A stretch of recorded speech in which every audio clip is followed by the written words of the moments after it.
Question number next की तरफ को मूव करते हैं। निम्नलिखित में से कौन हिंदुस्तान, ये हिंदुस्तान है, हिंदुस्तान सोशलिस्ट रिपब्लिकन एसोसिएशन के संबंध थे?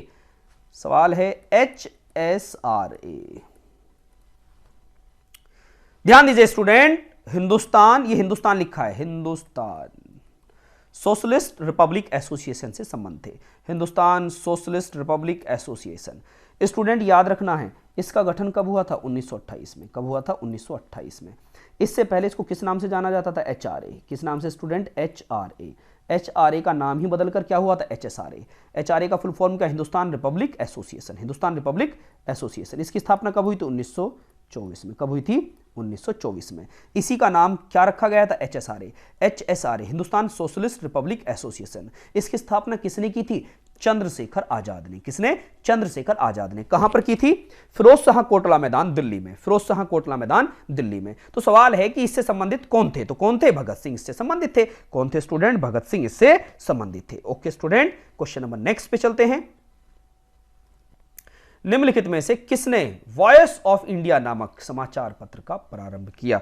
Voice of India, voice of India नामक समाचार पत्र का प्रारंभ किया? तो जवाब होगा दादा भाई नौरोजी। किसने student? Dadabhai Naoroji. The grand old man of India भी कहा जाता है इनको, the grand old man of India के नाम से भी ये फेमस हैं। क्वेश्चन नंबर नेक्स्ट की तरफ को मूव करते हैं। स्क्रीन पर आपके है, निम्नलिखित प्रधानमंत्रियों में से किसने भारत में क्रिप्स मिशन भेजा? अब देखो, प्रधानमंत्री भारत में तो थे नहीं उस समय, तो प्रधानमंत्री कहां थे? इंग्लैंड में। तो इंग्लैंड में उन दिनों प्रधानमंत्री कौन था जिसने भारत में क्रिप्स मिशन भेजा? तो आप लोगों को याद रखना है, क्रिप्स मिशन भारत में आया का पहले तो याद रखो 1942। कब आया? 1942। और 1942 में द्वितीय विश्व युद्ध चल रहा था, और द्वितीय विश्व युद्ध के दौरान इंग्लैंड के प्रधानमंत्री कौन थे? विंस्टन चर्चिल थे। कौन थे? विंस्टन चर्चिल थे। ये आपको ध्यान देना है, विंस्टन चर्चिल थे उस समय इंग्लैंड के प्रधानमंत्री जिन्होंने भारत में क्रिप्स मिशन भेजा। क्रिप्स मिशन कब आया? सन 1942 ईस्वी में। ओके स्टूडेंट, अब ये क्रिप्स मिशन क्या है तो ये भी हमें समझना है। क्रिप्स मिशन का उद्देश्य भारत में क्या था, क्या क्या करने आया था क्रिप्स मिशन, तो ये अपने माइंड में आपको सेट रखना है। तो देखिए क्रिप्स मिशन क्या था, तो आप लोगों को याद रखना है 11 मार्च 1942 ईस्वी को इंग्लैंड के प्रधानमंत्री चर्चिल ने क्या घोषणा की थी कि द्वितीय विश्व युद्ध के बाद भारत को हम औपनिवेशिक स्वराज्य प्रदान करने के लिए इसको दर्जा प्राप्त कर देंगे। क्लियर है? और क्रिप्स मिशन भारत में इसने अपना प्रस्ताव कब रखा?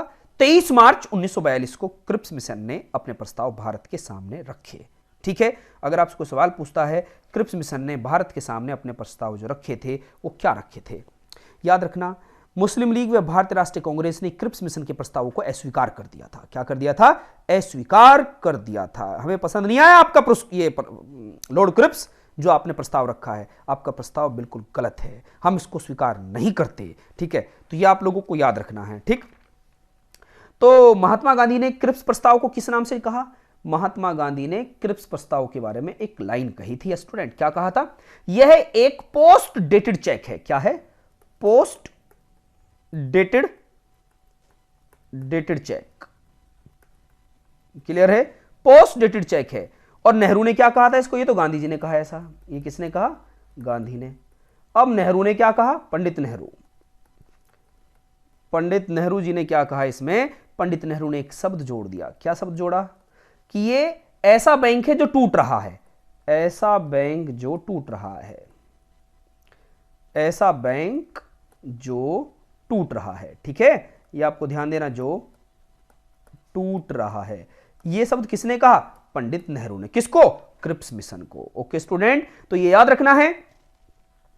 तो अगर मैं जनरली कहूं, गांधी ने क्रिप्स मिशन के प्रस्तावों को की कमजोरियों को ध्यान में रखकर क्रिप्स से कहा, यदि यही आपके प्रस्ताव हैं तो अच्छा यही होगा कि आप अगली उड़ान से ही इंग्लैंड वापस चले जाओ। आप अगली उड़ान से ही इंग्लैंड वापस चले जाओ, हमें आपका प्रस्ताव पसंद नहीं आया। और यह प्रस्ताव जब भेजा गया तो उन दिनों इंग्लैंड का प्रधानमंत्री कौन था? विंस्टन चर्चिल था। नेक्स्ट क्वेश्चन, भारत छोड़ो प्रस्ताव का आलेख बनाया था। अच्छा, किसने बनाया था? भारत छोड़ो आंदोलन का आलेख बनाने वाले व्यक्ति का नाम क्या था? तो स्टूडेंट स्क्रीन पर आपके सवाल हैं, तो किसने बनाया होगा यह आलेख? तो बताइए, क्वेश्चन नंबर का जवाब आपके सामने होना चाहिए। भारत छोड़ो आंदोलन, पहले तो याद रखना भारत छोड़ो आंदोलन कब चला। भारत छोड़ो आंदोलन 1942 में चला। कब स्टूडेंट? 1942 में भारत छोड़ो आंदोलन की कहानी शुरू हुई। अब सवाल यह है, भारत छोड़ो आंदोलन में गांधी ने क्या कहा था? गांधी ने 13 कार्यक्रम बनाए थे। महात्मा गांधी ने कितने कार्यक्रम बनाए थे? आलेख 13 सूत्री कार्यक्रम था। ये 13 सूत्री कार्यक्रम था भारत छोड़ो आंदोलन। अगर आपसे कोई सवाल पूछता है किसने स्टार्ट किया था, किसने इसके आलेख बनाए थे? महात्मा गांधी जी ने। कितनी डिमांड की थी? 13 सूत्री कार्यक्रम थे। इसी आंदोलन में गांधी जी ने कौन सा नारा दिया था? करो या मरो का नारा दिया था। क्या दिया था? करो या मरो का नारा दिया था। सवाल पूछा जाए कि भारत छोड़ो प्रस्ताव पर बहस जो की और उसे पारित किया गया, कब किया गया? 14 जुलाई 1942 को। कब स्टूडेंट? 14 जुलाई 1942 को। वृद्धा प्रस्ताव में यह पारित हो गया था कि भारत में अब अंग्रेजों को भारत छोड़ो आंदोलन के तहत भगाना है। ये वृद्धा प्रस्ताव हुआ था 14 जुलाई 1942 को। अगर बात पूछी जाए भारत छोड़ो प्रस्ताव का प्रारूप किसने बनाया? भारत छोड़ो प्रस्ताव का प्रारूप किसने बनाया? तो आपका जवाब क्या होगा स्टूडेंट? मौलाना अबुल कलाम आजाद। मौलाना अबुल कलाम आजाद। भारत छोड़ो प्रस्ताव का आलेख मतलब ड्राफ्ट, प्रारूप किसने बनाया? तो आपका जवाब क्या होगा? अबुल कलाम आजाद ने बनाया। किसने स्टूडेंट? अबुल कलाम आजाद ने बनाया। यह हम लोगों को याद रखना है। और इस सम्मेलन के अध्यक्ष भी मौलाना अबुल कलाम आजाद ही थे। कोई सवाल पूछे कि बताइए प्रारूप बनाने वाले व्यक्ति का नाम क्या था, तो आपको जवाब देना होगा कि यह था अबुल कलाम आजाद। भारत छोड़ो आंदोलन का उद्देश्य क्या था? भारत से विदेशी सत्ता का अंत करना, भारत में हिंदू मुस्लिम एकता स्थापित करना, भारतीयों को किसी प्रकार के संकट का सामना करने के लिए जागरूक व सशक्त बनाना, इसका उद्देश्य था। प्रारूप बनाने वाले व्यक्ति का नाम क्या था? अबुल कलाम आजाद। ओके स्टूडेंट, तो क्वेश्चन नंबर नेक्स्ट की तरफ को मूव करते हैं। भारत में स्वतंत्रता आंदोलन के दौरान महात्मा गांधी द्वारा स्थापित साबरमती आश्रम किस नगर के बाहर स्थित है? अब देखो ये तो सबको पता है, साबरमती आश्रम कहां होगा? कहां होगा स्टूडेंट? अहमदाबाद में। कहां होगा स्टूडेंट? अहमदाबाद में होगा। तो जवाब क्या आएगा? अहमदाबाद। ठीक, नेक्स्ट क्वेश्चन की तरफ को चलते हैं। आजाद हिंद फौज, इंडियन नेशनल आर्मी का गठन किसके विरुद्ध लड़ने के लिए किया गया था? इंडियन नेशनल आर्मी, तो समझ गए ना ये किसके बारे में बात की जा रही है? आजाद हिंद फौज, वही आजाद हिंद फौज जिसका नेतृत्व सुभाष चंद्र बोस ने किया। क्लियर है? किसने नेतृत्व किया? सुभाष चंद्र बोस ने इसका नेतृत्व किया था। अब सवाल है कि ठीक है सर ये तो सही बात है, लेकिन हुआ क्या था? तो हमें याद रखना है सुभाष चंद्र बोस के बारे में कि सुभाष चंद्र बोस ने कब क्या किया और किस पार्टी के अध्यक्ष बने और क्या क्या इनके सामने सारी कहानी चली। तो हमें अपने माइंड में याद रखो ये आजाद हिंद फौज की कहानी अगर मैं बात रखूं आपके सामने, द्वितीय विश्व युद्ध के बीच भारतीयों में राष्ट्र भावना को उद्वेलित करने के लिए आजाद हिंद फौज की प्रमुख भूमिका रही। आजाद हिंद फौज की स्थापना कब हुई थी? आजाद हिंद फौज की स्थापना हुई थी सितंबर 1941 में। किसने की थी? कैप्टन मोहन सिंह। किसने करी थी? कैप्टन मोहन सिंह। यह आपको ध्यान देना है, कैप्टन मोहन सिंह ने इसकी स्थापना की थी। यह आप लोगों को याद रखना है। अक्टूबर 1943 में सिंगापुर में सुभाष चंद्र बोस ने आजाद हिंद सरकार और आजाद हिंद फौज की स्थापना कर इसमें नई जान डाल दी। क्लियर है? कब? अक्टूबर 1943 ईस्वी में सिंगापुर में। कहां स्टूडेंट? सिंगापुर में। यह आपको ध्यान देना, बड़ा अच्छा इंपॉर्टेंट पॉइंट है। सिंगापुर में। किसने? सुभाष चंद्र बोस ने। सुभाष चंद्र बोस ने दो चीजें बनाई। क्या क्या बनाई? आजाद हिंद सरकार, आजाद हिंद सरकार और आजाद हिंद फौज, आजाद हिंद फौज। ये दो चीजें इन्होंने बनाई। क्लियर है स्टूडेंट? आजाद हिंद फौज, इसमें नई जान डाल दी। ये आप लोगों को याद रखना है। और ये करने किस चीज के लिए गए थे? द्वितीय विश्व युद्ध के समय सिंगापुर के पतन के बाद भारतीय सेना के कैप्टन मोहन सिंह ने 40,000 भारतीय सैनिकों को लेकर औपचारिक रूप से 1941-42 में आजाद हिंद फौज का गठन कर लिया था स्टूडेंट। ठीक है? और 1943 ईस्वी में सुभाष चंद्र बोस ने सिंगापुर में इसकी विधिवत स्थापना कर और आजाद हिंद फौज के सर्वोच्च सेनापति बने और सिंगापुर में स्वतंत्र भारत की अस्थायी सरकार की स्थापना की। वहीं पर सुभाष चंद्र बोस ने कौन सा नारा दिया? दिल्ली चलो और तुम मुझे खून दो, मैं तुम्हें आजादी दूंगा। ये कहां नारा दिया गया? ये दिया गया कहां पर स्टूडेंट? सिंगापुर में। किस चीज के लिए दिया गया था? भारत में ब्रिटिश सरकार के विरुद्ध लड़ने के लिए। ये सारी कहानी ये थी। और कह दिया था, देखो ये वन मैन आर्मी बंदा था, इसका कहीं इतिहास में इन लोगों ने, गद्दारों ने नाम हटा दिया। यही वजह है कि आज सुभाष चंद्र बोस महान क्रांतिकारी होते हुए भी इतिहास के पन्नों में एक कुछ ही लाइनों में सिमट गए। नहीं तो वो व्यक्ति, ऐसे व्यक्तित्व की कहानी है, एक ऐसी पर्सनैलिटी थे जिसके सामने खुद हिटलर भी सम्मान पूर्वक झुक गया था कि यार यू आर लीडर, कि आप तो नेताजी हैं। ठीक, तो उनकी कहानी है, सिंगापुर से उन्होंने आजाद हिंद फौज की स्थापना की थी और भारत में ब्रिटिश सेना के विरुद्ध अभियान चलाने के लिए की थी। उसी के डर से अंग्रेज भागने की यहां पर प्लानिंग करने लगे थे। यही वजह है कि देश आजाद हो गया। क्रेडिट कौन ले गए? पंडित नेहरू और गांधी। ये इतिहासकारों की बड़ी भूल है। नेक्स्ट क्वेश्चन पर चलते हैं। निम्नलिखित में से कौन सा एक सही कालानुक्रम है? मतलब सीक्वेंस के अनुसार पूछ रहा है कि कौन सा सीक्वेंस सही है। अब देखिएगा, सूरत विभाजन, बंगाल का विभाजन, लखनऊ समझौता, जलियांवाला बाग, इनमें से कौन सा सीक्वेंस सही है? जल्दी बताओ स्टूडेंट, आपके सामने स्क्रीन पर सवाल है। जैसा कि आप सब जानते हो, सूरत विभाजन कब हुआ? 1907। बंगाल विभाजन कब हुआ? 1905। तो पहला सवाल तो गलत हो गया। ठीक, अब आप देखिएगा इसमें बंगाल का विभाजन, सबसे पहले अगर आपसे कोई सवाल पूछता बंगाल विभाजन कब हुआ? 1905 में। साथ में 1907 में क्या हुआ? सूरत विभाजन। फिर उसके बाद क्या हुआ? लखनऊ समझौता। लखनऊ समझौता कब हुआ? 1916 में। और जलियांवाला बाग कब हुआ? 1919 में। अब देख लो, सबसे पहले क्या है? ये बंगाल का विभाजन। तो ये कहां पर हेडिंग सबसे बेस्ट है? इसका बी ऑप्शन आएगा। ठीक है, बंगाल का विभाजन, फिर सूरत विभाजन, फिर लखनऊ समझौता और फिर जलियांवाला बाग। ठीक, तो ये पूरा सीक्वेंस ये है। अब नेक्स्ट क्वेश्चन पर चलते हैं। निम्नलिखित में से किसने सर्वप्रथम भारतीय राष्ट्रीय कांग्रेस को जन स्वरूप प्रदान किया? इंडियन नेशनल कांग्रेस को जन स्वरूप प्रदान किया तो क्या आएगा? इंडियन नेशनल कांग्रेस में देखो बड़ी भूमिका जो रही गांधी का, इसमें कोई दोहराई नहीं है, इनका काफी बड़ा नाम हो चुका था। ठीक, तो महात्मा गांधी के द्वारा इनको जन स्वरूप प्रदान किया गया। किसको? इंडियन नेशनल कांग्रेस, INC को। यह हम लोगों को याद रखना है। ठीक, नेक्स्ट क्वेश्चन है हमारा, निम्नलिखित में से किसने सबसे पहले स्वराज्य शब्द का प्रयोग किया था? स्वराज, अब देखिएगा सवाल आपके सामने है।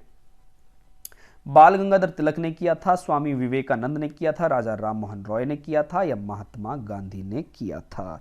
तो क्या जवाब आएगा? बाल गंगाधर तिलक ने कहा था स्वराज मेरा जन्मसिद्ध अधिकार है और मैं इसको लेकर ही रहूंगा। Swaraj is my birth right and I will have it. ऐसा किसने कहा? बाल गंगाधर तिलक ने कहा। बाल गंगाधर तिलक को ही भारत का क्या कहते हैं? बेताज बादशाह। क्या कहते हैं स्टूडेंट? बेताज बादशाह। ये आपको याद रखना है, बेताज बादशाह। क्लियर है?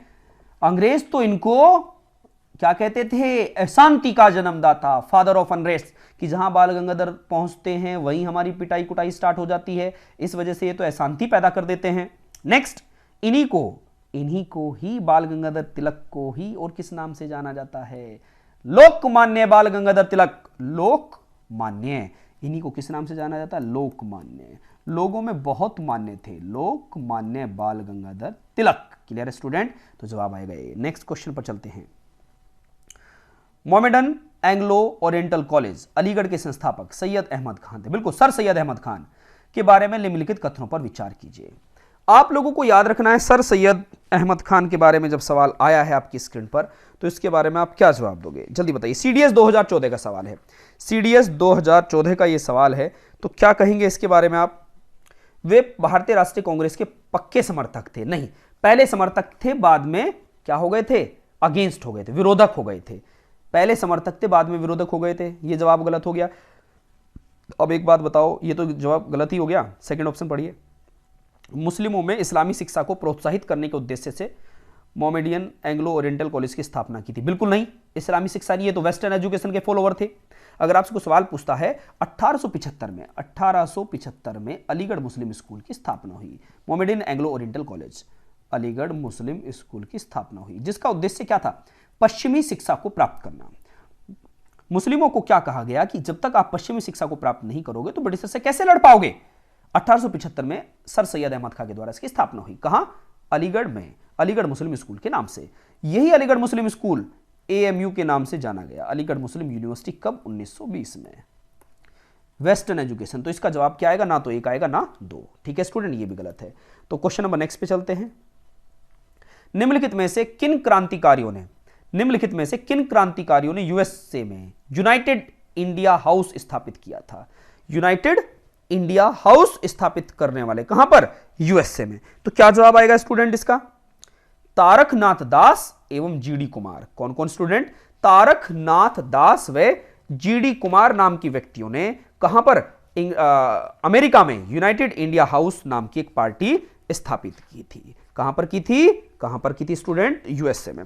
अब सवाल यह है, यूनाइटेड इंडिया हाउस स्थापित किया गया कहां पर? यूएसए के द्वारा। तो अब यहां पर सवाल का जवाब तो तारकनाथ दास एवं जीडी कुमार जी आ गए। बस इसमें इतना ही याद रखना है और इससे ज्यादा इसमें पढ़ने की कोई जरूरत नहीं है। अब नेक्स्ट क्वेश्चन पर चलें। अच्छा, मैं ये क्यों बताना चाह रहा हूं, क्योंकि कभी कभी सवाल पूछ लेता है कि बताइए यूएसए में इंडिया हाउस स्थापित किया किसने? तो आप क्या जवाब देंगे? इन्होंने। अच्छा, एक सवाल और है, इनसे पहले लंदन में कौन कौन सी पार्टी बनी? तो एक बनी थी ब्रिटिश इंडिया सोसाइटी। कौन सी बनी थी? ब्रिटिश इंडिया सोसाइटी 1839 में। एक बनी थी ईस्ट इंडिया एसोसिएशन 1866 में। एक इंडियन सोसाइटी 1872 में। ये लंदन में बनी। ठीक, ये हम लोगों को याद रखना है। चलो इसमें ज्यादा नहीं डिटेल में पढ़ते, आगे बढ़िएगा। Question number 72। निम्नलिखित वाक्यों पर विचार कीजिए तथा नीचे दिए गए कूट की सहायता से पहचानिए कि किस वायसराय ने यह वक्तव्य दिया और कब। मुझे विश्वास है कि कांग्रेस अपने अधपतन की ओर लड़खड़ा रही है और भारत में प्रवास के दौरान मेरी एक बड़ी महत्वाकांक्षा है कि इसकी शांतिपूर्ण मृत्यु में सहायता करना। अरे भैया, ये जो शब्द बोले गए थे, ध्यान देना। ये कौन कह रहा है? ये कह रहा है कि मुझे विश्वास है कि कांग्रेस अपने पतन की तरफ को जा रही है और मेरे जीते जी जब तक मैं भारत में रहूं, मेरी इच्छा है कि मैं इसके शांतिपूर्ण अवसान में सहयोग दूं। ऐसा गद्दार व्यक्ति था लॉर्ड कर्जन। कौन था student? Lord Curzon. Lord Curzon एक वायसराय था भारत में। 1889 से 1905 के बीच में रहा। कौन? 1889 से 1905 में यह भारत के अंदर रहा। इसकी यह घोषणा थी। ठीक है, इसकी ही ये घोषणा थी। तो क्या आएगा जवाब? जल्दी बताइएगा स्टूडेंट, क्या जवाब आएगा इसका? आपके सामने स्क्रीन पर सवाल है। सवाल का जवाब, लॉर्ड कर्जन ने बंगाल के विभाजन की घोषणा करते हुए लॉर्ड कर्जन ने सेक्रेटरी ऑफ स्टेटस को 1900 ईस्वी के एक पत्र में, हाँ ये ऐसे यहां पर किया था। क्लियर है? लॉर्ड कर्जन ने सेक्रेटरी ऑफ स्टेटस, एक न्यूज़पेपर था, उसमें कहा था कि मुझे विश्वास है कि कांग्रेस अपने अधपतन की तरफ जा रही है। ठीक है, the Congress is tottering to its fall and one of my great ambition while in India is the assist it to the peaceful demise। Congress लड़खड़ा कर गिर रही है और मुझे विश्वास है कि यह अपने पतन की तरफ को जा रही है। ऐसा लॉर्ड कर्जन गद्दार ने कहा था 1900 ईस्वी में एक पत्र के दौरान। ठीक है, नेक्स्ट क्वेश्चन पे चलते हैं। भारतीय स्वतंत्रता संघर्ष में हरिपुरा कांग्रेस 1938 ईस्वी के किस कारण से एक मील का पत्थर बनी हुई है? ध्यान देना, हरिपुर कहां पर है? गुजरात में है। कहां पर स्टूडेंट? गुजरात में है। और 1938 में कांग्रेस के अधिवेशन में अध्यक्षता करने वाले अध्यक्ष का नाम सुभाष चंद्र बोस था। क्या नाम था? सुभाष चंद्र बोस था। तो अब इस सवाल में जवाब क्या है? भारतीय स्वतंत्रता संघर्ष में हरिपुरा कांग्रेस 1938 ईस्वी में किस कारण से एक मील का पत्थर बनी हुई है? इसने ब्रिटिश साम्राज्य के विरुद्ध युद्ध की घोषणा की? नहीं भैया। इसने जवाहरलाल नेहरू को भारत के भावी प्रधानमंत्री के रूप में अभिव्यक्त किया? बिल्कुल गलत बात है, ऐसा कहीं कुछ नहीं हुआ। एक योजना आयोग के विचार को आरंभ करने हेतु कांग्रेस द्वारा भारत सरकार अधिनियम, ना, इसमें जवाब आएगा सी। क्लियर है? सुभाष चंद्र बोस यहां पर थे। एक योजना आयोग के विचार को आरंभ करने के लिए फेमस हुआ। ठीक, हरिपुरा अधिवेशन। ठीक, क्वेश्चन नंबर नेक्स्ट की तरफ को मूव करते हैं। निम्नलिखित में से किसने सुबह आजादी नामक कविता लिखी? सुबह मिलेगी आजादी, मिलेगी आजादी, मिलेगी आजादी, हे आजादी के परवानों, ऐसी एक कविता थी। तो ये किसने लिखी? तो जवाब होगा इसका आपका फैज अहमद फैज। क्या नाम? फैज अहमद फैज। ये आप लोगों को याद रखना है। Question number next. अच्छा, अगर यहां पर मोहम्मद इकबाल है तो इन्होंने क्या लिखी? सारे जहां से अच्छा हिंदुस्तान हमारा। ठीक है, तो ये आप लोगों को याद रहे। मौलाना अबुल कलाम आजाद के बारे में अगर पूछा जाए तो भारत के फर्स्ट एजुकेशन मिनिस्टर रहे हैं। तो फैज अहमद फैज ने कहा कि सुबह आजादी नामक कविता लिखी इन्होंने। क्वेश्चन नंबर नेक्स्ट है, गांधी के निम्नलिखित अनुयायियों में से, मतलब फॉलोवर में से, कौन पेशे से एक शिक्षक था? मतलब एक टीचर की भूमिका में रहे और उनके फॉलोवर भी थे गांधी जी के। तो उन व्यक्ति का नाम पूछना चाहते हैं आपसे। आचार्य जेबी कृपलानी। देखो, नाम नहीं सुना आपने? आचार्य जेबी कृपलानी। जब आचार्य जुड़ गया तो आचार्य का मतलब क्या है? शिक्षक। आचार्य का मतलब क्या है? शिक्षक। आचार्य जेबी कृपलानी। क्लियर हुआ? ये आप लोगों को याद रखना है। 1940 में जब कांग्रेस का अधिवेशन मेरठ में हो रहा था, तो मेरठ में इस अधिवेशन के अध्यक्ष कौन रहे थे? आचार्य जेबी कृपलानी। तो आचार्य का मतलब एक शिक्षक है। ठीक है स्टूडेंट, क्वेश्चन नंबर नेक्स्ट की तरफ को मूव करते हैं। निम्नलिखित में से कौन सा एक जनरल अबुल कलाम आजाद द्वारा प्रकाशित हुआ? मतलब जनरल एक जनरल है, किताब है, ठीक है, जो अबुल कलाम आजाद द्वारा प्रकाशित हुआ था। तो क्या जवाब आएगा स्टूडेंट इसका? स्क्रीन पर आपके सवाल है तो जवाब भी आना चाहिए। अल हिलाल। कौन सा? अल हिलाल। ये आपको जवाब याद रखना है, अल हिलाल नाम का। ठीक, क्वेश्चन नंबर नेक्स्ट है, भारतीय इतिहास की निम्नलिखित घटनाओं को सही अनुक्रम में पहचानिए। सबसे प्रारंभ से शुरुआत कीजिए, मतलब पहले कौन सा हुआ, फिर कौन सा हुआ, फिर कौन सा हुआ, फिर कौन सा हुआ। यह सवाल पहले भी रिपीट हो चुका हो, फिर एक बार रिपीट हो चुका है, तो इसका जवाब क्या आएगा? जल्दी बताइएगा स्टूडेंट, जल्दी जवाब दीजिएगा। पहले क्या आएगा? पिट्स इंडिया एक्ट है। पिट्स इंडिया एक्ट कब हुआ था? जल्दी बताओ। Pitt's India act 1784। Pitt's India act. सहायक संधि, राज्य हड़प नीति, राज्य अपहरण नीति। तो इसका जवाब क्या आएगा? 4231। ये याद रखना, 4231। क्लियर है स्टूडेंट? ये आप समझते हुए चलना है। नेक्स्ट क्वेश्चन पर चलते हैं। नेक्स्ट स्क्रीन पर सवाल है, 1915-16 में 2 होम रूल लीग आरंभ किए गए थे। किसके नेतृत्व में? देखो 1915-16 में होम रूल, पहले तो याद रखो होम रूल शब्द कहां से आया? होम रूल शब्द है आयरलैंड से आया। कहां से स्टूडेंट? आयरलैंड से आया। आयरलैंड में इसका मतलब क्या है? आयरलैंड। आयरलैंड में मतलब है घर का शासन घर वालों हाथों में हो। क्लियर है? Home rule. अगर मैं बात करूं होम रूल को चलाने वाले व्यक्ति, होम रूल को चलाने वाले व्यक्ति, होम रूल कहां से क्रिएट हुआ स्टूडेंट? जल्दी बताइएगा। होम रूल शब्द कहां से शुरू हुआ? आयरलैंड से, जिसका वास्तविक अर्थ क्या है? घर का शासन, घर का शासन घर के घर वालों के हाथों में। ठीक, ये शुरू हो तो गया वहां से एनी बेसेंट के। अब यहीं पर एक बात और समझना है हमें। क्या समझना है स्टूडेंट? होम रूल लीग आंदोलन जब हुआ तो ये रैंड और आयर्स के नेतृत्व में चला था। रैंड और आयर्स, रैंड व आयर्स, आयर्स, ये आपको ध्यान देना है। इन व्यक्तियों ने चलाया। कहां पर? आयरलैंड में। लेकिन भारत में ये किन के द्वारा चलाया गया? भारत में। अगर मैं पूछूं भारत में, भारत में 2 व्यक्ति थे। एक तो एनी बेसेंट। कौन student? Annie Besant. Annie Besant ने इसकी शुरुआत की कहां से? मद्रास से। कहां से स्टूडेंट? मद्रास से। कब करी? मद्रास से भी अगर मैं बात करूं, मद्रास से शुरुआत किया गया इसको 1915-16 में। कब? 1915-16 में मद्रास में। क्लियर है? अगर मैं बात करूं कौन? बाल गंगाधर तिलक। बाल गंगाधर तिलक, तिलक के द्वारा 1916 में शुरू किया गया। कहां पर? अगर हमसे बात पूछी जाए पूना में। कहां पर? पूना मतलब महाराष्ट्र। एनी बेसेंट ने पूरे भारतीय स्तर पर किया और तिलक ने केवल महाराष्ट्र स्तर पर किया। तो इसमें जवाब क्या आएगा? तिलक व एनी बेसेंट ने। तिलक व एनी बेसेंट ने। ठीक है, क्वेश्चन नंबर नेक्स्ट की तरफ को मूव करते हैं। भारतीय इतिहास के संदर्भ में प्रांतों से संविधान सभा के सदस्य अब कैसे हुए थे? बड़ा अच्छा सवाल है, बड़े बिंदास सवाल की तरफ को हम मुड़ रहे हैं। उन प्रांतों के लोगों के द्वारा सीधे निर्वाचित हुए तो नहीं भैया। पहले तो याद रखो, जो संविधान सभा के लिए सदस्यों का निर्वाचन हुआ था, एक सदस्य का चुनाव होगा, एक सदस्य का चुनाव होगा प्रति 10 लाख की जनसंख्या पर, वो भी अप्रत्यक्ष तरीके से। 10 लाख की जनसंख्या पर इनडायरेक्ट तरीके से। ठीक है स्टूडेंट, एक सदस्य का चुनाव 10 लाख की जनसंख्या पर। तो उन प्रांतों के द्वारा ये तो गलती हो गया। प्रांतीय भारतीय राष्ट्रीय कांग्रेस तथा मुस्लिम लीग के द्वारा नामित हुए थे। नहीं, नामित नहीं हुए थे भैया, ऐसी गलत बात है। प्रांतीय विधानसभा द्वारा निर्वाचित हुए थे। बिल्कुल सही बात है, ये जवाब आएगा। कैसे हुआ था? प्रांतीय विधानसभा द्वारा निर्वाचित हुए थे। एक सदस्य प्रति 10 लाख की जनसंख्या पर हुआ था। क्वेश्चन नंबर नेक्स्ट की तरफ को मूव करते हैं। बाल गंगाधर तिलक के बारे में निम्नलिखित में से कौन सा एक सही नहीं है? अब बाल गंगाधर तिलक के बारे में पूछा जा रहा है। बाल गंगाधर तिलक के बारे में कौन सी बात गलत है इसमें? तो उन्होंने पूना में न्यू इंग्लिश स्कूल प्रारंभ किया था। अच्छा जी, क्वेश्चन नंबर नेक्स्ट है। उन्होंने शिवाजी जयंती को मनाने के लिए श्री शिवाजी फंड कमेटी की स्थापना की थी। बिल्कुल सही बात है। शिवाजी उत्सव और गणेश उत्सव चलाए थे उन्होंने स्वावलंबन के पंथ का उपदेश दिया। उन्हें गणेश की घरेलू उपासना को सार्वजनिक समारोह में बदल दिया। बिल्कुल सही बात है। देखो, उन्होंने गणेश उत्सव भी चलाया, उन्होंने शिवाजी उत्सव भी चलाया और पूना में न्यू इंग्लिश स्कूल प्रारंभ किया। ये भी सही है। तो गलत क्या हुआ? गलत हुआ ये जवाब। तो क्या आएगा? ये। क्लियर है? इसका जवाब क्या आएगा? सी जवाब आएगा। सही नहीं है, पूछ रहा सही नहीं है, तो सही कौन सा नहीं है?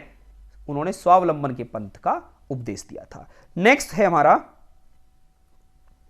मुस्लिम लीग की स्थापना 1906 में हुई थी। उस समय उसके उद्देश्यों में से कौन सी बात शामिल नहीं थी? द्विराष्ट्र सिद्धांत, भारत का सांप्रदायिक विभाजन, पाकिस्तान की मांग, उपरोक्त सभी। कौन सी बात शामिल नहीं थी? उस समय तो कौन सी बात शामिल नहीं थी भैया? उपरोक्त में तो कोई सी भी बात शामिल नहीं थी, ऐसा तो कुछ था ही नहीं। वो तो बंगाल विभाजन को रद्द करने के लिए कर रहे थे, बंगाल विभाजन रद्द करो। शुरू शुरू में तो उद्देश्य ये था, बाद में समस्याएं जुड़ी हैं सारी, ये तो ठीक है, ये तो सब कहानी बाद में ऐड हुई है। पहले तो 1906 में जब सलीमुल्लाह खां ढाका का नवाब मुस्लिम लीग का अध्यक्ष बना और आगा खां इसके पहले अध्यक्ष बने। संस्थापक कौन? संस्थापक कौन मुस्लिम लीग का? नवाब सलीमुल्लाह खां।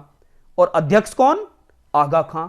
तब इनका दोनों का उद्देश्य यह नहीं था कि भारत में दो राष्ट्र बने, भारत का सांप्रदायिक विभाजन हो या पाकिस्तान की मांग, ऐसी कुछ बात नहीं थी। केवल तब यह था बंगाल विभाजन रद्द हो। ठीक है स्टूडेंट, बस इतनी बात अपने माइंड में याद रखिएगा।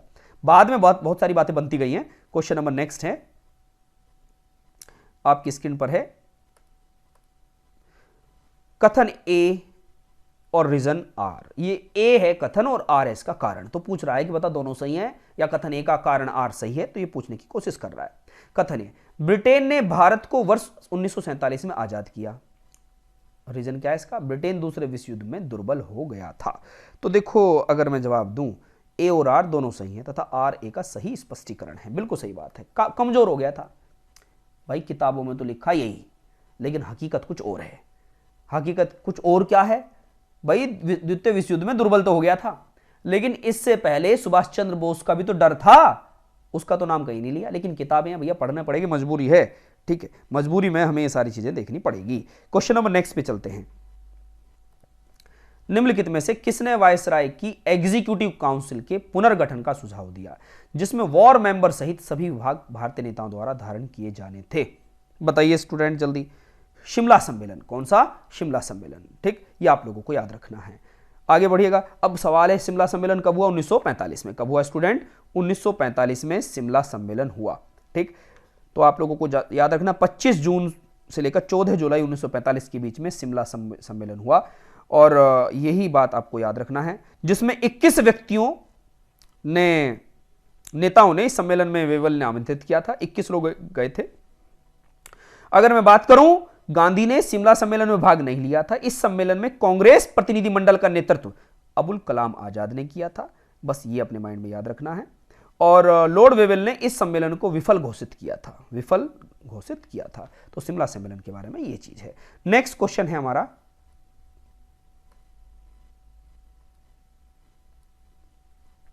महात्मा गांधी द्वारा आहूत नमक सत्याग्रह ने क्या सुनिश्चित किया? नमक। अब आपसे कोई सवाल पूछता है, जो नमक सत्याग्रह था, इसी कब से शुरू हुआ? नमक सत्याग्रह अगर स्टूडेंट्स आपसे कोई पूछ ले तो नमक सत्याग्रह की आप कहानी कब से स्टार्ट करोगे? क्योंकि गांधी जी का एक आंदोलन है नमक सत्याग्रह। और नमक सत्याग्रह के नाम से अगर मैं आपसे बताऊं कि नमक सत्याग्रह को तोड़ने के लिए गांधी जी ने क्या क्या काम किया था, तो ये आप लोगों को याद रखना। लिखिएगा नमक सत्याग्रह। आपको यहां पर जो सवाल है, नमक सत्याग्रह की कहानी नौसारी, दांडी नौसारी गुजरात क्षेत्र में अवस्थित है। दांडी नौसारी गुजरात क्षेत्र में स्थित है।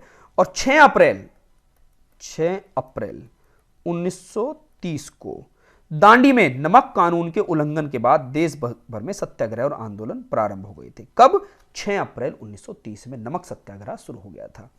तो अब भैया क्या है इसमें? जवाब क्या आएगा? जवाब क्या देंगे बताइए इसका? पूरे तटीय भारत में नमक कानूनों का उल्लंघन। बिल्कुल सही है, उल्लंघन शुरू हो गया था। अभी बताया, आंदोलन आरंभ हो गया था। महिलाओं की सहभागिता थी। बिल्कुल, महिलाओं की भी सहभागिता थी। जब श्रमिक वर्ग सत्याग्रह में शामिल होने लगा तो इसकी वर्धमान प्रवृत्ति हुई। बिल्कुल, तो इसका जवाब क्या आएगा? डी ऑप्शन आएगा। ठीक है, तभी तो भारत में फिर क्या हुआ था जानते हो आप सभी? इसी का नाम सविनय अवज्ञा आंदोलन भी था। सविनय अवज्ञा आंदोलन भी इसी के दौरान चल रहा था। ठीक, और फिर इससे डरकर गांधी इरविन समझौता हुआ। और फिर उसके बाद द्वितीय गोलमेज सम्मेलन में गांधी जी भारत से बाहर गए, अंग्रेजों की बैठक में पहुंचने के लिए। ठीक, तो इसमें इतना ही याद रखना है। निम्नलिखित में से किसने नाइटहुड की उपाधि को अस्वीकार किया और भारत के लिए council of the secretary of state में पद ग्रहण करना अस्वीकार किया? अब देखो, नाइटहुड की उपाधि, सवाल बड़ा अच्छा पेचीदा सवाल है, तो जवाब आप भी देखिएगा। निम्नलिखित में से किसने नाइटहुड की उपाधि को अस्वीकार किया और भारत के लिए council of the secretary of state में पद ग्रहण करना स्वीकार किया? गोपाल कृष्ण गोखले, क्या नाम था उनका? गोपाल कृष्ण गोखले, गांधी जी के राजनीतिक गुरु, गांधी जी के राजनीतिक गुरु, पॉलिटिकल गुरु ऑफ गांधी, क्या नाम है? गोपाल कृष्ण गोखले। तो ये सवाल आपको याद रखना है। क्वेश्चन नंबर नेक्स्ट की तरफ को मूव करते हैं। निम्नलिखित में से किसने Indian national Congress, Indian national Congress की नरम दलीय राजनीति की व्यवस्थित आलोचना न्यू लेफ्ट फॉर ओल्ड शीर्षक लेखों की श्रृंखला में की? किसने आलोचना की? नरम दल की। तो अब नरम दल की आलोचना करने वाला कोई गरम दल वाला ही होगा। कौन होगा? कोई गरम दल वाला ही होगा। और गरम दल वाला कौन थे? अरविंदो घोष। कौन थे? अरविंदो घोष। तो ये थे अरविंदो घोष। क्योंकि गरम दल वाले तो आपको पता है ना भाई, लाला लाजपत राय। अगर आपसे कोई सवाल पूछे गरमपंथी कौन थे? लाला लाजपत राय, अगर हमसे कोई पूछ ले। नेक्स्ट बाल गंगाधर तिलक, बाल गंगाधर तिलक। क्लियर है स्टूडेंट? ये याद रखना है। और नेक्स्ट कौन थे? बिपिन चंद्र पाल, बिपिन चंद्र पाल। नेक्स्ट कौन से? अरविंद घोष। कौन थे स्टूडेंट? अरविंदो घोष, जो आपके ए ऑप्शन में यहां पर दिख रहा है, अरविंदो घोष। नेक्स्ट कौन थे?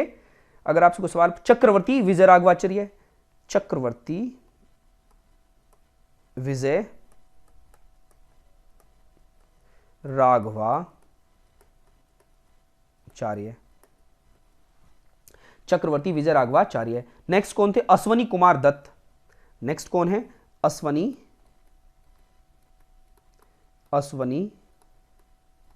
कुमार दत्त। क्लियर है? तो ये सारे के सारे कौन हैं? गरमपंथी हैं। ये कौन है? गरमपंथी हैं। यही राजनारायण बोस, ठीक, तो इन्होंने ही नरमपंथियों की आलोचना करी होगी। क्योंकि नरमपंथी तो क्या है, ये एक थप्पड़ लगा तो दूसरा भी आगे कर लेते, भाई इस पे भी मारो जब तक लाल ना हो। और जबकि गरमपंथी क्या कहते थे? अगर ईंट मारोगे तो ईंट का जवाब कहां से देंगे? बताइए स्टूडेंट, अरे बोल तो दो। ईंट का जवाब पत्थर से नहीं, हथौड़े से देंगे। ये कौन बोलते थे? गरमपंथी बोलते थे। ठीक है स्टूडेंट, चलो नेक्स्ट क्वेश्चन पर चलिएगा। 1907 ईस्वी में सूरत कांग्रेस अधिवेशन में किसका नाम कांग्रेस के अगले अध्यक्ष के रूप में गरम दल द्वारा प्रस्तावित किया गया था?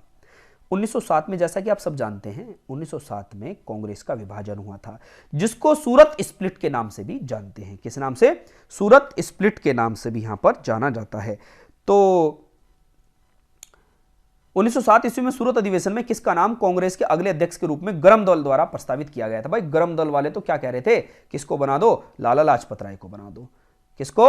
लाला लाजपत राय को। ये ध्यान देना, लाला लाजपत राय के नाम से चल रही थी कहानी। आगे बढ़िएगा। सविनय अवज्ञा आंदोलन से संबंध निम्नलिखित कथनों पर विचार कीजिए। सविनय अवज्ञा आंदोलन, सिविल डिसओबीडियंस मूवमेंट। पहले तो स्टूडेंट याद रखना है, सविनय अवज्ञा आंदोलन 2 बार चला। कितनी बार चला सविनय अवज्ञा आंदोलन? 2 बार। अब कब कब चला? तो ये भी आपका एक सवाल है कि सर ये सविनय अवज्ञा आंदोलन कब कब चला, इसकी भी डेट बता दो। तो इसके 2 चरण है सविनय अवज्ञा आंदोलन के। कौन कौन से? 2 चरण। तो इसको समझेंगे कैसे? इसको समझने के लिए आप ऐसे समझिएगा, सविनय अवज्ञा आंदोलन के 2 चरण।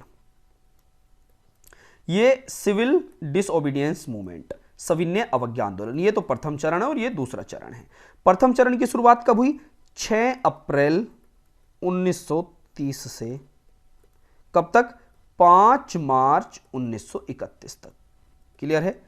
5 मार्च 1931 तक यहां गांधी रिविन समझौता हो गया था। इसका नाम दिल्ली समझौता भी है। क्या नाम है? दिल्ली समझौता, या गांधी इरविन पैक्ट भी बोलते हैं। इस समझौते के तहत यह भी कहा जाता है कि गांधी जी की वजह से सुभाष चंद्र बोस, भगत सिंह, सुखदेव, राजगुरु, इन तीनों को फांसी दी गई थी। अगर गांधी चाहते तो यहां पर उनकी फांसी रुकवा सकते थे इरविन से कहकर, ऐसे कहा जाता है। ठीक, अब इसका सेकंड फेज अगर पूछा जाए, सेकंड फेज कब चला था? 4 जनवरी 1932 से लेकर 7 अप्रैल 1934 तक। ये इसका द्वितीय चरण है। ठीक, तो अब यहां पर सवाल है, सविनय अवज्ञा आंदोलन के 2 चरण है, प्रथम और द्वितीय। अब सवाल क्या कह रहा है? सविनय अवज्ञा आंदोलन से संबंध निम्नलिखित कथनों पर विचार कीजिए। इससे संबंधित कुछ कथनों पर विचार करना है कि भैया क्या विचार करें, कर लो इसका विचार, क्या जा रहा है। गांधी इरविन समझौते के अंतर्गत कांग्रेस ने सविनय अवज्ञा आंदोलन को निलंबित करना स्वीकार किया। बिल्कुल सही है। गांधी इरविन समझौता कब हुआ? यहां पर हुआ। और क्या कहा? ठीक है भैया, अब हम इस आंदोलन को स्थगित कर रहे हैं और हम गोलमेज सम्मेलन में हिस्सा लेने जा रहे हैं। गोलमेज सम्मेलन में हिस्सा लेने जा रहे हैं, कहां? लंदन में। तो बिल्कुल पहला तो ये सवाल है। लेकिन गांधी जी ने कहा कि जब तक मैं ना हूं मेरे लोगों पर अंग्रेजों लाठी मत पीटना। लेकिन गांधी तो चले गए कहां, इंग्लैंड में, और कुटाई स्टार्ट कर दी कांग्रेसियों की। ब्रिटिशर्स ने खूब मारा पकड़ पकड़ कर इनको, और जब इनको मारा तो गांधी जी वापस आए द्वितीय गोलमेज सम्मेलन से, देखा कि भाई तुमने तो सबको सेट कर रखा है यहां पर, इतना मारा। तो इतनी सोचने के बाद इनको कहा फिर मैं आंदोलन करूंगा। तो आंदोलन कौन सा स्टार्ट कर दिया, सविनय अवज्ञा आंदोलन का द्वितीय चरण। क्लियर है, ये ध्यान देना है। सेकंड ऑप्शन पढ़ लो, अरे हंसो मत, पढ़ते रहो। गांधी इरविन समझौते के अंतर्गत सरकार ने उन सभी राजनीतिक कैदियों को जो हिंसा के लिए सिद्ध दोष नहीं थे मुक्त करने का आश्वासन दिया। बिल्कुल सही, ऐसा तो कहा था लेकिन हुआ तो नहीं। गांधी इरविन समझौते के अंतर्गत सरकार ने उन सभी राजनीतिक कैदियों को जो हिंसा के लिए सिद्ध दोष नहीं थे मुक्त करने का आश्वासन दिया। यह भी बिल्कुल सही बात है। तो ऑप्शन क्या आएगा, सी ऑप्शन आएगा। ठीक, क्वेश्चन नंबर नेक्स्ट की तरफ को मूव करते हैं। 1930 ईस्वी के शारदा अधिनियम का उद्देश्य क्रम से किस आयु के से कम लड़के तथा लड़कियों के विवाह के संपन्न होने के निरुत्साहित करना था। मतलब इससे कम एज में बच्चे शादी नहीं करेंगे। ठीक, कौन, लड़के और लड़कियां। तो बताइए भैया क्या जवाब आएगा, 18 वर्ष और 14 वर्ष। ये उस समय था, 18 वर्ष और 14 वर्ष। ठीक, आगे बढ़ेगा, लेकिन आज तो आप जानते हो ये 21 वर्ष है और ये कितना है, 18 वर्ष। आज ये है 21 और 18, बॉयज के लिए क्या है और गर्ल्स के लिए ये है। लेकिन शारदा अधिनियम 1930 के तहत ये थी डिसाइड, क्योंकि बाल विवाह पहले ज्यादा हो रहे थे, ये इसका मेन कारण था। क्वेश्चन नंबर नेक्स्ट की तरफ चलते हैं। क्वेश्चन नंबर नेक्स्ट क्या रहेगा हमारा, विश्व युद्ध सेकंड से संबंधित निम्नलिखित कथनों पर विचार कीजिए। पहले तो आप लोगों को याद रखना है second world war. Second world war कब हुआ, तो सेकंड वर्ल्ड वार की शुरुआत जो हुई 1 सितंबर 1939 से शुरू होता है और स्टूडेंट कब तक चलता है, 2 सितंबर 1945 तक ये विश्व युद्ध चलता है। 1 सितंबर 1939 से 2 सितंबर 1945 के बीच में चलता है। जर्मनी ने पोलैंड पर आक्रमण किया था सबसे पहले। किसने, जर्मनी ने पोलैंड पर आक्रमण कर दिया था। अब सवाल की नेचर के अनुसार सवाल का जवाब दीजिएगा। 1939 ईस्वी में भारत सरकार द्वारा भारत की जर्मनी के विरुद्ध युद्ध घोषित करने से पूर्व, 1939 ईस्वी में भारत सरकार द्वारा भारत की जर्मनी के विरुद्ध युद्ध घोषित करने से पूर्व ब्रिटिश सरकार ने भारतीय राष्ट्रीय कांग्रेस तथा केंद्रीय विधायिका के निर्वाचित सदस्यों से परामर्श किया था। महात्मा गांधी ने भारत द्वारा युद्ध में भाग लेने का विरोध किया था। अब जवाब दीजिए, बड़ा अच्छा सवाल है। महात्मा गांधी ने भारत द्वारा युद्ध में भाग लेने का विरोध किया था। ब्रिटिश सरकार ने भारतीय राष्ट्रीय कांग्रेस तथा केंद्रीय विधायकों के निर्वाचित सदस्यों से परामर्श किया था। और महात्मा गांधी ने भारत द्वारा युद्ध में भाग लेने का विरोध किया था। तो इसका जवाब क्या आएगा भाई, ये तो हो गया गलत। तो कौन सा सही है, महात्मा गांधी ने भारत में युद्ध में भाग लेने का विरोध किया था, इसका जवाब आएगा ये। क्लियर। तो अब नेक्स्ट सवाल पर चलते हैं। निम्नलिखित में से 1926 में स्थापित हुई पंजाब नौजवान भारत सभा का संस्थापक कौन था। जवाब दीजिए भैया, पंजाब नौजवान भारत सभा का अध्यक्ष कौन था। पंजाब नौजवान की स्थापना कब हुई थी, 1926 में। तो क्या जवाब आएगा जल्दी स्टूडेंट, सरदार भगत सिंह। कौन, सरदार भगत सिंह। ठीक है, ये आप लोगों को याद रखना है। इनकलाब जिंदाबाद इनका नारा था, इनकलाब जिंदाबाद। शहीद आजम भी इनको कहा जाता है, शहीद आजम। क्लियर है, ये आप लोगों को याद रखना। भारत सभा का संस्थापक, पंजाब नौजवान भारत सभा का संस्थापक इनको कहा जाता है। क्वेश्चन नंबर नेक्स्ट की तरफ को मूव करते हैं। निम्नलिखित कथनों पर विचार कीजिए। क्या है भैया कथन, कांग्रेस तथा मुस्लिम लीग दोनों ही क्रिप्स शिष्टमंडल का प्रस्ताव ठुकराया था। कांग्रेस तथा मुस्लिम लीग दोनों ने ही क्रिप्स शिष्टमंडल का प्रस्ताव ठुकराया था। बिल्कुल सही जवाब, ये तो भी बताया था, क्रिप्स मिशन 1942 में आया था। गांधी जी ने पोस्ट डेटेड चेक कहा था और नेहरू ने क्या कहा था, एक ऐसा बैंक जो लड़खड़ाकर टूट रहा है। ठीक, गांधी जी ने और भी क्या कहा था, बहुत जल्दी होगा कि आप अगली उड़ान पकड़कर वापस इंग्लैंड चले जाओ, लॉर्ड क्रिप्स, ऐसा गांधी ने भी कहा था। सेकंड ऑप्शन पढ़िएगा। 1946 ईस्वी में बनी अंतरिम सरकार में केवल कांग्रेस के ही नामांकित सदस्य थे, न कि मुस्लिम लीग के अंतरिम सरकार, इंटरिम गवर्नमेंट। तो आप सवाल का जवाब क्या देंगे स्टूडेंट, आप जानते हो मुस्लिम लीग के तो सदस्य थे भैया, इसमें मुस्लिम लीग तो आई थी। तो इसका मतलब क्या है, ये तो ऑप्शन गलत हो गया, मुस्लिम लीग ने तो सदस्यता इसमें थी। तो इसमें जवाब क्या आएगा, केवल 2 गलत पूछ रहा है क्या, निम्नलिखित कथनों में कौन से सही हैं, कौन से सही हैं, तो बताओ स्टूडेंट जल्दी, कौन सा स्टार्टिंग है। कांग्रेस और मुस्लिम लीग दोनों ने ही क्रिप्स शिष्टमंडल का प्रस्ताव ठुकराया था, बिल्कुल ठुकराया था। 1946 ईस्वी में बनी अंतरिम सरकार में केवल कांग्रेस के ही नामांकित सदस्य थे, न कि मुस्लिम लीग के। तो केवल 2 आएगा गलत सही इसमें, या दोनों 1 और 2 आएंगे, या क्या जवाब आएगा। ठीक है स्टूडेंट जल्दी बताओ, ये तो इसमें सोचिएगा आप जल्दी। फर्स्ट ऑप्शन तो है कांग्रेस तथा मुस्लिम लीग दोनों ने ही क्रिप्स शिष्टमंडल का प्रस्ताव ठुकराया था। और 1946 में बनी अंतरिम सरकार। अब 1946 में अंतरिम सरकार जो बनी थी वो किसके लिए बनी थी, मैंने आप लोगों को पहले ही बताया है। अंतरिम सरकार का जो गठन हुआ था, अंतरिम सरकार का गठन किस वजह से हुआ था, जिससे कि भारत के अंदर क्या बनता रहे, कानून भी बनता रहे। और अंतरिम सरकार में जनरली मैंने पहले ही बताया है आपको, अंतरिम सरकार का जो गठन हुआ था उस गठन की कहानी कब से शुरू हुई थी और कैसे कैसे ये काम चला था, इसकी भी बात अपने माइंड में याद रखिएगा। अंतरिम सरकार, कैबिनेट मिशन और ये सारे पॉइंट्स ये आप लोगों को यहां ध्यान देना है। सुनो, नेहरू ने 2 सितंबर 1946 को, कब, नेहरू ने 2 सितंबर 1946 को अपनी अध्यक्षता में अंतरिम सरकार का गठन किया।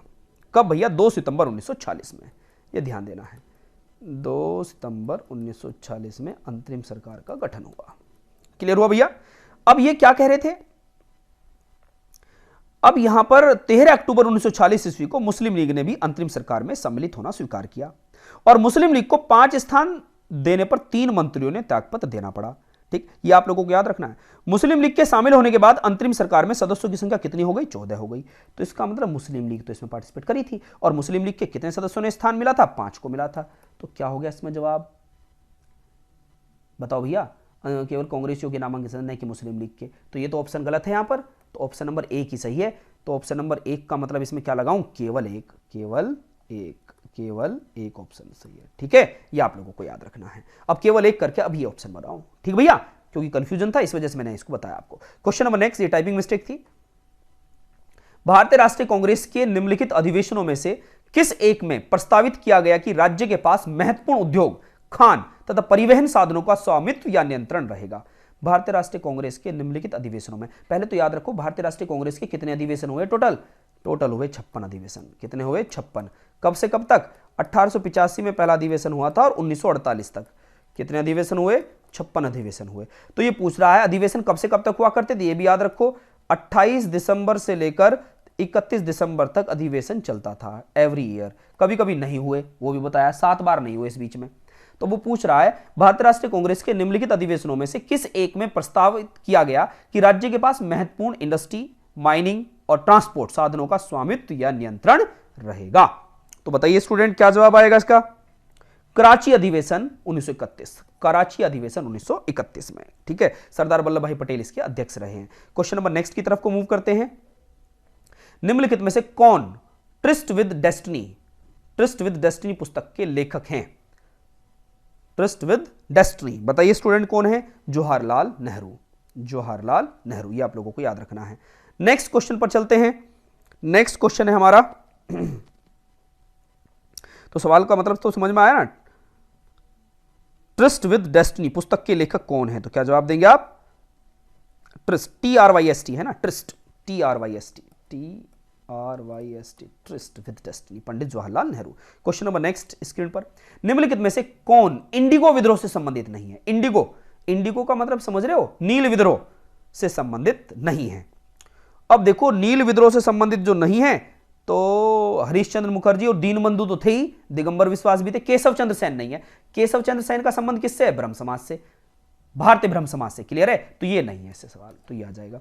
नेक्स्ट क्वेश्चन है, सरोजिनी नायडू के संबंध में कौन सा कथन सत्य है। सरोजिनी नायडू, इतना तो आपको पता है, सरोजिनी नायडू पहली महिला अध्यक्ष थी, पहली भारतीय महिला अध्यक्ष। सरोजिनी नायडू पहली कौन थी, भारतीय महिला अध्यक्ष थी, किसकी, कांग्रेस की।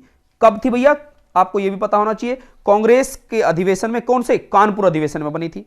कानपुर अधिवेशन में अगर आपसे सवाल पूछता है, 1925 में पहली भारतीय महिला जो कांग्रेस की अध्यक्ष रही, सरोजिनी नायडू। इससे पहले अगर मैं ये कहूं कि कांग्रेस की पहली महिला अध्यक्ष कौन है, एनी बेसेंट 1917 में। ठीक, अगर यह पूछा जाए भारतीय महिला तो क्या बताएंगे, Sarojini Naidu. Nightingale of India भी या भारत कोकिला के नाम से भी जाना जाता है। और उत्तर प्रदेश की पहली महिला राज्यपाल बनी और पहली राज्यपाल भी बनी, यह भी आप लोगों को याद रखना है। तो अब यहां पर याद रखिए, वह कांग्रेस की पहली महिला अध्यक्ष थी। अच्छा जी, तो सवाल का जवाब अब देखिएगा, कांग्रेस की क्या वो पहली महिला अध्यक्ष थी, जल्दी बताइए भैया। सेंट्रल पुलिस ऑफिसर, सीपीओ में पूछा गया है ये सवाल, सीपीओ में। नेक्स्ट क्या है भाई, पहली महिला अध्यक्ष तो कौन थी, एनी बेसेंट थी, ये तो गलत हो गया। वह स्वतंत्र भारत की पहली महिला राज्यपाल थी। बिल्कुल, 1947 में देश आजाद हुआ तो संयुक्त प्रांत की पहली महिला राज्यपाल कौन बनी? सरोजिनी नायडू। ये बिल्कुल सही जवाब है। वह स्वतंत्र भारत की पहली महिला स्वास्थ्य मंत्री थी। बिल्कुल गलत बात, ऐसा तो था ही नहीं। उन्होंने स्वतंत्रता का इतिहास नामक प्रसिद्ध पुस्तक लिखी। बिल्कुल गलत बात है, ऐसा कुछ नहीं हुआ। तो सवाल का 96 का क्या जवाब आएगा? केवल 2। नेक्स्ट क्वेश्चन पर चलते हैं। 1920 ईस्वी के दशक में बंगाल की क्रांतिकारी घटनाओं से निम्नलिखित में से किस महिला का संबंध था? बंगाल की क्रांतिकारी घटनाओं से संबंध किसका था? कल्पना दत्ता, बीना दास, प्रीलिता वाडेकर, ये तो सभी थी, बंगाल से ताल्लुकात रखती थी ये सभी, तो मतलब ये सभी। नेक्स्ट क्वेश्चन पर चलते हैं। भारत के स्वतंत्रता संग्राम की निम्नलिखित घटनाओं पर विचार कीजिए। भारत के स्वतंत्रता संग्राम की निम्नलिखित घटनाओं पर विचार कीजिए। बारदोली सत्याग्रह, मोपला विद्रोह, वाइजिंग एजेंसी जनजाति और चंपारण सत्याग्रह। सीक्वेंस में बता रहा है। उपरोक्त घटनाओं का सही कालानुक्रम सही तरीके से लगाइए। मतलब पहले कौन सी हुई, फिर कौन सी हुई। आप जैसे कि सब जानते हैं, चंपारण सत्याग्रह तो 1917 में हुआ था बिहार में, और बारदोली सत्याग्रह ये भी आपको पता होना चाहिए कब हुआ था, 1918 में। अब सीक्वेंस लगा लो स्टूडेंट, 17-18, तो इसका मतलब पहले ये इंदौर एक, अब इससे पहले मोपला विद्रोह हुआ था। कौन सा हुआ था? मोपला विद्रोह हुआ था। तो अब यहां पर इसको सीक्वेंस के आधार पर पहले क्या घटना घटी, फिर कौन सी घटना घटी, ये देखो अब जल्दी जल्दी। पहले तो हुआ कौन सा स्टूडेंट? कौन सा? मोपला विद्रोह। तो बताइए स्टूडेंट क्या जवाब आएगा? आपके सामने स्क्रीन पर सवाल है। पहले हुआ मोपला विद्रोह, बिल्कुल सही बात है, मोपला विद्रोह हुआ। उसके बाद क्या हुआ? चंपारण 17 में हुआ, बिल्कुल सही। उसके बाद वाइजेंग एजेंसी जनजाति विद्रोह हुआ, और उसके बाद हुआ बारदोली सत्याग्रह। तो ऑप्शन नंबर सी जवाब है। ठीक, क्वेश्चन नंबर नेक्स्ट पे चलिएगा। निम्नलिखित में से कौन सा नए लक्षण भारत छोड़ो आंदोलन में दृष्टिगोचर हुआ? अब भारत छोड़ो आंदोलन 1942, ठीक, तो क्या है इसमें जल्दी बताओ। भारत छोड़ो आंदोलन आपके सामने स्क्रीन पर सवाल है। ठीक, कुछ औद्योगिक क्षेत्र में बड़े पैमाने पर आंदोलन हुआ, ठीक है, हुआ। कुछ भारतीय रियासतों में बड़े पैमाने पर जनसभा की, तो बिल्कुल सही। किसान सभा की गतिविधियों में वृद्धि हुई, ठीक है, तो ऑप्शन नंबर ए आएगा। ठीक, क्वेश्चन नंबर नेक्स्ट पे चलते हैं।